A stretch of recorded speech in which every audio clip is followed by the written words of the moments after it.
隨住整體新盤市場持續暢旺，整體新盤貨尾庫存買少見少。近年唔少新盤入伙冇耐就紛紛錄得短炒獲利個案。新入伙嘅新盤不但租賃市場暢旺，連帶二手市場亦相當暢旺。剛於1年前推售嘅恆地九龍城單棟新盤藍手項目於月前正式安排收樓，近日已接連錄得多宗二手轉售獲利個案，其中一個開放式單位，投資者購入單位不足1年就成功短炒獲利，帳面賺逾10萬元。位處於九龍城南角道8號嘅單棟新盤藍手項目，每層15伙，合共提供313伙細單位，悉數為開放式及一房細單位，面積介乎178至358平方尺。項目最大賣點在於大堂入口毗連港鐵宋皇臺站 B3 出口，基本上與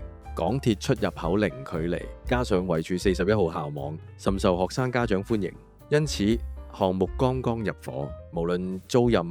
及買賣都相當搶手。物業首宗二手成交為高層 A6 室，單位實用面積200平方尺，屬開放式設計單位，向東南望開揚啟德景，最新成交價為410萬元，實用尺價達20,500元。原業主於去年3月先至以399.78萬元向一手發展商購入單位，購買時厘印費低見100元，日前剛以410萬元轉售，持貨不足1年，帳面獲利10.22萬元，期間物業稍微升值2.5%。想知道更多成交消息，記得訂閱我哋頻道，撳埋個鐘仔，只要有新片你就立即收到通知。我哋下條片再見啦，拜拜。Century 21.